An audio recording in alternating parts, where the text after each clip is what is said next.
எல்லோருக்கும் வணக்கம்.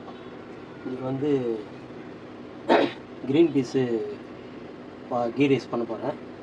அடுப்பு பற்ற வச்சுக்கிறேன். ஃபஸ்ட்டு கொஞ்சம் எண்ணெய் ஊற்றிக்கிறேன், கொஞ்சமாக எண்ணெய். அதில் வந்து கூடவே கொஞ்சம் வந்து நெய் போட்டுக்கலாம். ரெண்டு கொஞ்சம் டேஸ்ட் நல்லாயிருக்கும். 2 ஐட்டம் போட்டு மிக்ஸ் பண்ணிக்கலாம். பட்டை லவங்க ஏலக்காய், ஏன்னா கரம் மசாலா போகிறதில்ல, அதுக்கு வந்து பட்டை லவங்க ஏலக்காய் கொஞ்சம் போட்டுக்கலாம். சும்மா 2-3 பட்டை லவங்க ஏலக்காய். எண்ணெய் சூடாகுது. இப்போ ஒன்று என்ன பண்ணிடலாம், அது வெடிக்கும். அதனால் ஆனியன் தொடக்கத்துலேயே வெட்டிட்டு ஜிஞ்சர் கார்லிக் பேஸ்ட் போடணும், கொத்தமல்லி புதினா போடணும். Simple method. அதில் வந்து கொஞ்சம் பால் ஊற்றிட்டு பண்ணோம்னா ஒயிட்டாக இருக்கும். பாலை நம்ம ஊற்ற வேணாம், அப்படியே வந்து நம்ம அதில் போட்டு நம்ம கீ ரைஸ் பண்ணுற மாதிரிலே பண்ணிடணும்.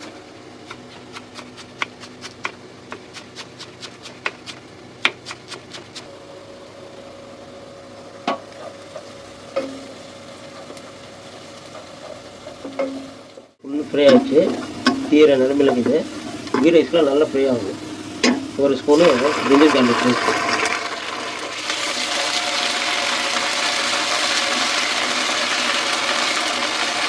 நல்லா ப்ரௌன். கீ ரைஸ்லாம் பிரியாணி பண்ணுறது நல்லா ஆனியன் ஃபுல்லு ஃப்ரை ஆகும். பாருங்கள், கோல்டன் கலரில் இருக்குது, ஃபுல்லு ஃப்ரை ஆகிடுச்சு. ஏன்னா ஜிஞ்சர் கார்லிக் பேஸ்ட் போட்டோன்னே அதில் ஒன்று ஆகிடுச்சு.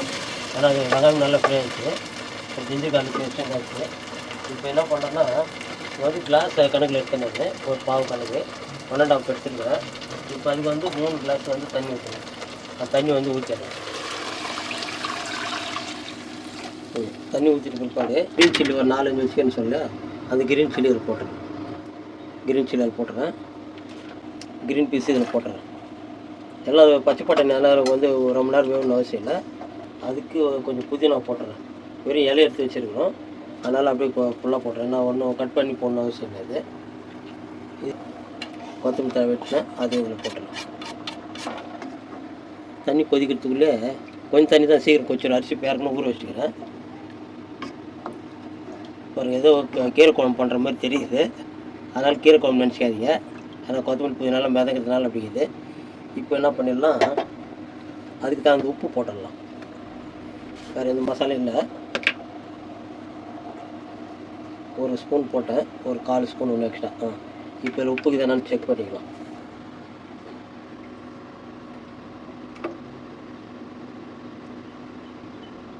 உப்பு கரெக்டாக இருக்குது. ஒரு 2 நிமிஷம் இதை மூடி போட்டு வச்சிடலாம்.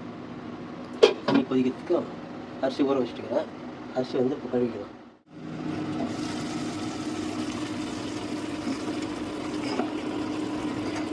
தண்ணி கொதிச்சிச்சு. 1.5 கிளாஸ் ஊற வச்சுருந்தேன். பாஸ்மதி ரைஸ் தான் இது. வந்து கொஞ்சம் நல்லா ஊற வச்சுக்கிறேன்.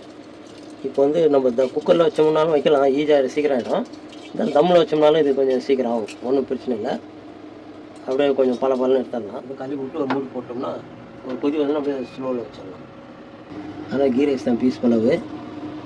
கீ ரைஸ் இது பலவு இல்லை, ஆனால் எல்லாம் பச்சை பச்சையே நிற்குது. இப்போ இது ஒரு போட்டோன்னே கொதி வர ஆரம்பிச்சிச்சு. நம்ம கொஞ்ச நேரம் மூடி போட்டு வச்சிடலாம். கொஞ்சம் மூடி போட்டு வச்சுட்டு கொஞ்சம் அப்புறமா கொஞ்சம் நல்லா வெந்த உடனே நம்ம ஸ்லோ பண்ணிடலாம்.